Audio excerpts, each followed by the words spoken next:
नमस्कार किसान भाइयों लहसुन के कंद का विकास कैसे करें।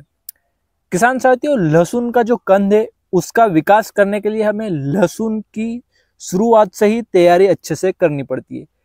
कहने का मतलब है दोस्तों कि जब हम लहसुन के लिए खेत की तैयारी करते हैं तब से लेके हम जब लहसुन की हार्वेस्टिंग करते हैं, उसको निकालते हैं खेत से, तब तक की सारी जो क्रियाविधि है उसे आपको बहुत ही समझदारी से ध्यानपूर्वक करना चाहिए। यानी कि आपको फसल में खेत की तैयारी से लेकर हार्वेस्टिंग तक ध्यान देना चाहिए। उसके लिए आपको क्या करना है, आइए इस वीडियो के माध्यम से समझते हैं। तो किसान साथियों, सबसे पहले तो आप जो खेत की तैयारी करते हैं उसको अच्छे से करें, उसकी जुताई अच्छे से करें। उसके बाद उसमें 8 से 10 टन सड़ी हुई गोबर की खाद डालें। उसके साथ ही आपको जो सिंगल सुपर फास्फेट खाद आता है उसको आपको 50 केजी प्रति एकड़ की दर से डालना है। और फिर आपकी खेत की 2 से 3 आड़ी तिरछी जुताई कर देना है ताकि जो खाद है वो आपकी मिट्टी में अच्छे से मिक्स हो जाए। उसके पश्चात आपको पाटा लगाकर खेत को समतल बनाना है। फिर आपको लहसुन की बुवाई के लिए खेत तैयार हो जाएगा। अब आपको आता है लहसुन की बुवाई करने का। तो बुवाई करने से पहले आप एक अच्छी किस्म का चयन करें। जो बीज है, जो मोटी कलियां रहती है उनको सिलेक्ट करें और उसके साथ ही उनका बीज उपचार करें। बीज उपचार करना इसलिए जरूरी है क्योंकि जो कलियां हैं यदि वो कहीं से थोड़ी बहुत डैमेज हो जाती हैं, पत्ता वत्ता कहीं से निकल जाता है उनका जो कवर है, तो उसमें जो फंगस है उसका अटैक ना हो, उस बीज उपचार से यह उसका फायदा मिलता है। साथ ही अंकुरण अच्छा होता है और जो जड़ें हैं उनका विकास भी अच्छा होता है यदि आप बीज उपचार करते हैं। तो बीज उपचार करने के लिए आपको कार्बेंडाजिम मेन्कोजेब जो आता है WP फॉर्मुलेशन में, उसको आप ले सकते हैं। उसके साथ में आप थाइमेथोक्सम FS फॉर्मुलेशन में आता है, उन दोनों को मिक्स करके आप बीजों का उपचार कर सकते हैं। इसके अलावा आप जो जेलोरा फंगिसाइड आता है BSF कंपनी का, उसको भी ले सकते हैं। वार्डन आता है, उसमें थायोफेनेट मेटाइल और थाइमेथोक्सम का कॉम्बिनेशन होता है, पायराक्लोस्ट्रोबिन भी पाया जाता है। तो ऐसे बीज उपचारक लेकर आप बीज का उपचार कर लीजिए। उसके बाद एक निश्चित दूरी पर बुवाई करें। लाइन से लाइन की दूरी और कली से कली की दूरी दोनों को एक बैलेंस के अकॉर्डिंग बुवाई करें ताकि आपका जो कंद का विकास है वो, जब उस कंद का विकास होगा तो उसके बढ़ने के लिए गैप रहे, उसका विकास अच्छे से हो पाए। इस तरह से आप उसकी बुवाई करें। उसके पश्चात क्या करना है दोस्तों कि यह तो हो गए हमारे बीज उपचार और बुवाई की बात। बुवाई के बाद हमें खाद की जो बेसल डोज रहते हैं, जो फर्टिलाइजर होते हैं हमारे मुख्य पोषक तत्व, तो उनको देने की जरूरत पड़ती है। उसके लिए आपको क्या है कि जो DAP है 1846 या फिर NPK 123216 है, ऐसे खादों का प्रयोग करें जिनका डोज आपको लगभग 50 केजी प्रति एकड़ की दर से रखना है। DAP या NPK 123216 दोनों का प्रयोग आप किसी एक का प्रयोग दोनों में से कर सकते हैं। इसके अलावा यदि आप DAP का प्रयोग करते हैं तो ध्यान रहे कि आपको म्यूरेट ऑफ पोटाश का भी प्रयोग करना है क्योंकि DAP में पोटेशियम की मात्रा नहीं पाई जाती है। 123216 में 16% पोटेशियम रहता है, इसलिए उसमें पोटेशियम की पूर्ति हो जाती है। यदि आप 123216 का प्रयोग करते हैं तो मतलब पोटेशियम की आपको प्रयोग करने की जरूरत नहीं है। और यदि आप DAP डालते हैं तो फिर आपको पोटेशियम अलग से देना पड़ेगा। पोटेशियम की मात्रा आप 30 से 40 केजी प्रति एकड़ की दर से शुरुआत में रख सकते हैं। अब दोस्तों इसके बाद हम बात करते हैं जब लहसुन की हम तीसरी सिंचाई करने जाते हैं। उसके पहले आप अपनी फसल का अच्छे से एनालाइज करिए। एनालाइज करेंगे तो आपको एक मेजर कॉमन समस्या देखने को मिलेगी। जो आपके लहसुन के पौधे हैं वो मुरझाए हुए, कोई कोई पौधे जो मुरझाने लगेंगे, उनके पत्ते पीले पड़कर उनका विकास रुक जाएगा, बौने पौधे रह जाएंगे। जब आप उन पौधों को उखाड़ेंगे तो वो आसानी से उखड़ जाएंगे। ऐसा इसलिए होता है दोस्तों कि उनका जो कंद है उसमें सड़न लग चुकी है, उसमें एक प्रकार की फंगस रहती है वो लग चुकी है, जो कि आपके जड़ों को विकसित नहीं होने देगी, उस कंद को खाने लग जाएगी और वो खराब हो जाएगा, पौधा मुरझाने लग जाएगा, उसकी ग्रोथ नहीं हो पाएगी। तो ऐसी मेजर कॉमन समस्या आपको बहुत सारी खेतों में दिखेगी। तो आप इस बात का ध्यान रखें कि आपको अपने खेत का एनालाइज करना है। जब यह समस्या दिखे तो आपको उसके लिए इसका उपचार करना है। उपचार के लिए आपको क्या करना है कि आपको लेना है या तो PI इंडस्ट्रीज का जो कीटाजिन आता है उसको, या फिर आता है थायोफेनेट मेलाइट 70% WP उसको, या फिर कार्बेंडाजिम मेन्कोजेब का जो कॉम्बिनेशन आता है उसको। तीनों में से आप कोई सा भी एक फंगिसाइड ले लीजिए। उसके साथ आपको क्या करना है, उसके साथ दोस्तों आपको लेना है ह्यूमिक पावर, जो इफ्को कंपनी का ह्यूमिक एसिड आता है उसको लेना है, या फिर दोस्तों आपको किसी अन्य कंपनी का अच्छा वाला ह्यूमिक एसिड लेना है। साथ ही आपको लेना है इफ्को का सागरिका, जो सीवीड एक्सट्रैक्ट आता है और माइक्रोन्यूट्रिएंट मौजूद रहते हैं उसमें, वो वाला लेना है जो दानेदार फॉर्म में हो, इसका ध्यान रखें।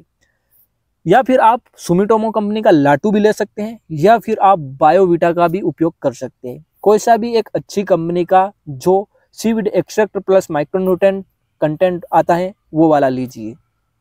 उसमें क्या है दोस्तों, एक तो आपको उसमें ह्यूमिक एसिड भी मिलता है, साथ ही आपको उसमें सीवीड एक्सट्रैक्ट जो समुद्री शैवाल का अर्क रहता है, जो फसलों के लिए उपजाऊ बनाने के लिए जरूरी होता है, वो भी मिलता है। साथ ही आपको दोस्तों उसमें अन्य पोषक तत्व, जो सूक्ष्म पोषक तत्व होते हैं जो फसल के लिए जरूरी होते हैं, वो भी उसमें मिल जाते हैं।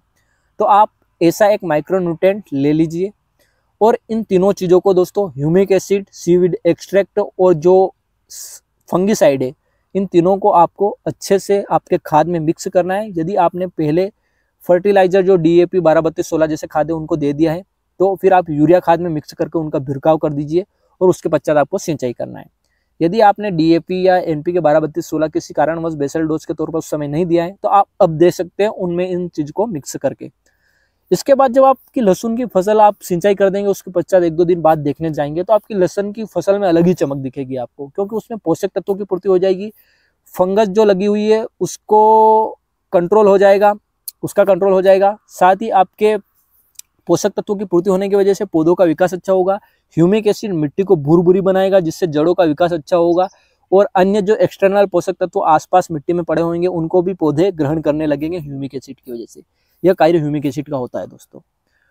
तो इस प्रकार से आपकी फसल को आपको ध्यान रख के यह कार्य आपको करना है, जाकि आपकी फसल की उपजाऊ क्षमता बढ़े मिट्टी की, और आपकी फसल का विकास अच्छे से हो। यह आपको तीसरी सिंचाई जब करते हैं उस समय करना है। अब दोस्तों उसके बाद आती है चौथी 5वीं सिंचाई के आसपास की। उस समय दोस्तों हमको क्या करना है कि अपनी फसल को देखना है कि लगभग फसल 60 दिन के पहले की है, तो उसमें आप कैल्शियम नाइट्रेट और जो मैग्नीशियम सल्फेट खाद है उनका भी उपयोग कर सकते हैं। और दोस्तों आप यूरिया का भी यदि उपयोग करना चाहते हैं, नाइट्रोजन की फसल में कमी है, न्यूक्लियस पत्ती के सिरे सूखते हुए नीचे की तरफ जाते हैं, तो नाइट्रोजन की कमी का संकेत होता है। तो यदि पिलास्पन है पौधों में, आपने ये एक जो फंगिसाइड वगैरह का कार्य कर लिया उसके बाद भी पिलास्पन है, तो आप उसकी पूर्ति के लिए यूरिया खाद का भी भुड़काव कर सकते हैं, लेकिन ध्यान रहे कि मात्रा उसके सीमित रखना है, ज़्यादा आवश्यकता से ज़्यादा मात्रा नहीं रखना है। लगभग आपको 20 kg प्रति बीघा से ज़्यादा यूरिया खाद नहीं देना चाहिए, तो इसका आप ध्यान रखें। अब दोस्तों यह तो हो गई हमारे फर्टिलाइजर की और फंगिसाइड की जो जमीन के साथ देने वाली चीज़ों की बात। अब दोस्तों हम आते हैं स्प्रे के शेड्यूल पर। स्प्रे के शेड्यूल पर जब लहसुन की हम चौथी से 5वीं सिंचाई करते हैं, लगभग हमारी लहसुन 60 दिन के आसपास की अगर हो गई है दोस्तों, उसके बाद हमें यूरिया खाद का प्रयोग नहीं करना है। जो ग्रोथ वाले प्रमोटर खाद रहते हैं उनका प्रयोग नहीं करना है। उसके बाद हमें क्या होता है कि कंद बनाने पर ध्यान देना पड़ता है, तो उसके लिए हमें NPK जो 052-34 खाद आता है उसका स्प्रे कर दीजिए जब लहसुन 60 दिन के ऊपर की हो जाती है। उसके पश्चात जब कंद का विकास होने लग जाता है, कंद बनने लग जाता है तब, और उसके साथ में बोरोन मिक्स करके स्प्रे करें। और दोस्तों यदि आप जमीन के साथ पोटेशियम खाद पहले कम दिया है, तो आप पोटेशियम खाद भी जमीन के साथ 60 दिन की अवस्था में दे सकते हैं, ताकि आपकी लहसुन जब तक आखिरी सिंचाई करेंगे तब तक वो खाद आपको लगता रहेगा। अब दोस्तों ये तो हो गई 60 दिन की बात। 60 दिन के पश्चात हमें एक चीज का और ध्यान रखना है कि इस समय हमारे कीटों का अटैक भी होता है, और जो पत्तों पर लगने वाली फंगस होती है जैसे purple blotch, leaf blight, downy mildew, ऐसे फंगस का अटैक भी मौसम के अकॉर्डिंग हमारी पत्तों पर होने लगता है। तो उसके अकॉर्डिंग भी आप फंगिसाइड का चयन कीजिए और एक इंसेक्टिसाइड मिलाकर, साथ ही एंटीवायरल एंटीबैक्टीरियल भी मिलाकर उसको स्प्रे कर दीजिए। यदि आप कसोमागाइसिन प्लस कॉपर ऑक्सीक्लोराइड का जो कॉम्बिनेशन आता है धनुका का कोनिका फंगिसाइड, उसका स्प्रे करते हैं, तो आपको अलग से बैक्टीरियल वायरल जनित जो पाउच आते हैं उनका स्प्रे करने की जरूरत नहीं है। केवल आप वो फंगिसाइड ले लीजिए और उसके साथ में एक थाइमेथोक्सम लैम्ब्डासाइलोथ्रिन इंसेक्टिसाइड मिलाकर स्प्रे कर दीजिए, क्योंकि उसमें बैक्टीरियल जनित रोगों को नियंत्रित करने वाला टेक्निकल कसोमागाइसिन भी होता है। इसी प्रकार से दोस्तों आपके जो ह्यूमिक कंपनी है उसका हैप्पी बायोलॉजिकल फंगिसाइड भी बैक्टीरियल फंगिसाइड आता है, जो बैक्टीरियल फंगस को भी नियंत्रित करता है और दूसरी फंगस को भी नियंत्रित करता है। और टेनिक कंपनी का ऑल इन वन फंगिसाइड भी आता है दोस्तों। ऑल इन वन फंगिसाइड का भी आप उपयोग कर सकते हैं। यदि ये फंगिसाइड आप लेते हैं तो इनके साथ में आपको अलग से जो एंटीवायरल एंटीबैक्टीरियल का पाउच आता है, जो भी प्रोडक्ट आता है उसको मिलाने की जरूरत नहीं पड़ती है।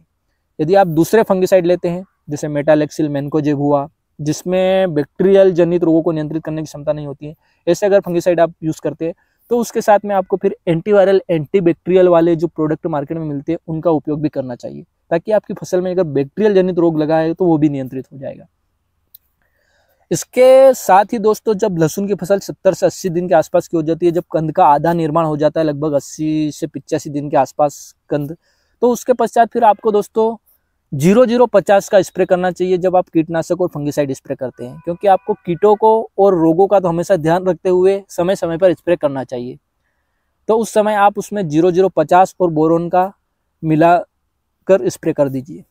तो इस प्रकार से आपकी लहसुन की फसल की ग्रोथ भी अच्छी रहेगी, उनमें पोषक तत्वों की पूर्ति भी रहेगी और कीटों और रोगों का भी कंट्रोल रहेगा, जिससे उसकी वेजिटेटिव ग्रोथ अच्छी रहने से उसका कंद का विकास भी अच्छा होगा। अब दोस्तों बात आती है लहसुन की आखिरी सिंचाई की।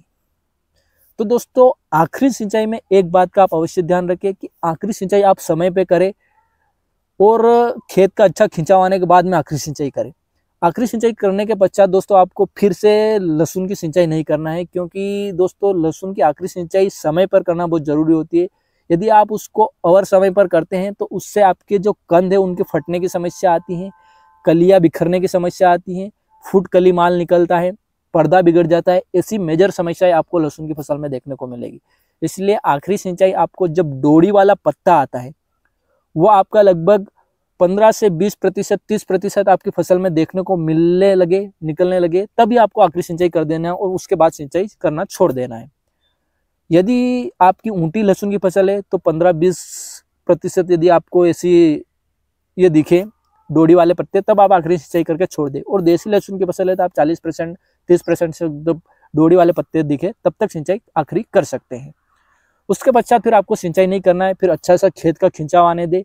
जब लहसुन का जो तना है, स्टेम रहता है, वो लटकने लग जाए तब उसको आप निकालने के लिए, फल तैयार हो जाता है तब आप निकाल कर लहसुन काट सकते हैं और स्टोर कर सकते हैं, और आप चाहे तो बिक्री भी उसकी कर सकते हैं। तो इस प्रकार से आप लहसुन की समय पर ध्यान रखकर सही तरीके से, प्रॉपर तरीके से खेत की तैयारी से लेकर अंतिम समय तक जब हार्वेस्टिंग करते हैं, माल को निकालते हैं, तब तक अगर आप ध्यान रखते हैं तो आपको एक अच्छा उत्पादन लेने से, साथ ही कंद का अच्छा विकास होने से कोई नहीं रोक सकता। अच्छा उत्पादन निकलेगा, अच्छा विकास होगा तो मार्केट रेट भी आपको अच्छा मिलेगा। तो इस प्रकार से आप लहसुन की खेती करते हैं तो आपको एक अच्छा उत्पादन लेने से कोई नहीं रोक सकता। दोस्तों मैं इस वीडियो में एक चीज़ आपको बताना भूल गया हूं कि दोस्तों जब आपकी लहसुन की फसल 60 दिन से बाद की हो जाती है, उसके पश्चात आपको प्लांट ग्रोथ प्रमोटर वाले जो टॉनिक है या फिर प्लांट ग्रोथ प्रमोटर वाले जो खाद उर्वरक है उनका प्रयोग नहीं करना चाहिए।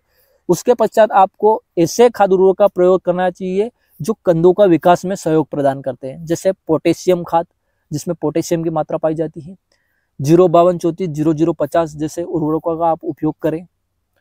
साथ ही आपको दोस्तों प्लांट ग्रोथ प्रमोटर जो टॉनिक आते हैं, जैसे जिब्रेलिन जिसमें भी पाया जाता है, पोषक सुपर वाले टॉनिक, ऐसे टॉनिकों का बिल्कुल भी प्रयोग नहीं करना है। इसके अलावा दोस्तों एक चीज और है कि जो पीजीआर होते हैं, प्लांट ग्रोथ प्रमोटर, उनका प्रयोग भी आप जब लहसुन के कंद का विकास 40 से 50% तक हो जाता है उस समय आप पीजीआर का छिड़काव कर सकते हैं। उससे कंद का विकास तो अच्छा होता है, लेकिन दोस्तों उसकी नेचुरल तरीके से नहीं होता है। इससे कहीं कहीं पर कंद की गीले पड़ने की समस्या भी दिखती है, पर यह समस्या बहुत कम दिखती है। हालांकि ऐसे कोई प्रॉब्लम तो मैंने इतनी नहीं देखी है, उसके और भी कई कारण होते हैं, लेकिन हो अगर नेचुरली कंद का विकास अच्छा है तो दोस्तों आपको पीजीआर स्प्रे करने की जरूरत नहीं है। पीजीआर तब स्प्रे करना चाहिए जब आपके जो पौधे की ग्रोथ है वो आवश्यकता से ज़्यादा होने लगे, उनमें प्रत्येक कली फूटने लग जाए और आपकी लहसुन की जो वेजिटेटिव ग्रोथ है वो कंट्रोल नहीं है और कंद का विकास नहीं हो पा रहा। ऐसी स्थिति में प्लांट ग्रोथ रेगुलेटर पीजीआर जो आते हैं, जैसे ताबोली, कल्टार, बुल्टार प्लस, सोमनाथ कंपनी का, ऐसे जो पीजीआर आते हैं उनका उपयोग आपको करना चाहिए जब वेजिटेटिव ग्रोथ आवश्यकता से ज़्यादा हो, कंट्रोल नहीं हो, कंद का विकास ना हो। ऐसी स्थिति में अगर नेचुरल तरीके से कंद का अच्छा विकास हो रहा है तो आपको फिर पीजीआर का उपयोग करने की जरूरत नहीं है। तो मैंने इस वीडियो में आपको लगभग बहुत सी जानकारी दी है दोस्तों, जो कि लहसुन की फसल के लिए आवश्यक है। तो इस प्रकार से यदि आप समय पर ध्यान रखकर समय पर कार्य करते हैं लहसुन की फसल में, तो आपको अच्छा कंद का विकास लेने से, और अच्छा उत्पादन लेने से कोई नहीं रखता, साथ ही आपको मार्केट रेट भी अच्छा लेने से कोई नहीं रोक सकता, ये मेरी गारंटी है। तो इस प्रकार से आप लहसुन की खेती करें। उम्मीद है कि वीडियो में दी गई जानकारी आपको समझ में आई होगी। जानकारी अच्छी लगी वीडियो को लाइक कर दे, चैनल पर पहली बार है तो सब्सक्राइब करके बेल आइकन को प्रेस कर दिए। ज़्यादा से ज़्यादा वीडियो को शेयर करें ताकि हमारे आसपास के जो भी किसान भाई है उनको भी ये जानकारी मिले और वो भी अपनी फसल के प्रति मोटिवेट होकर उसमें सही से ध्यान रखकर कार्य करते रहें। थैंक यू दोस्तों, वीडियो को पूरा देखने के लिए।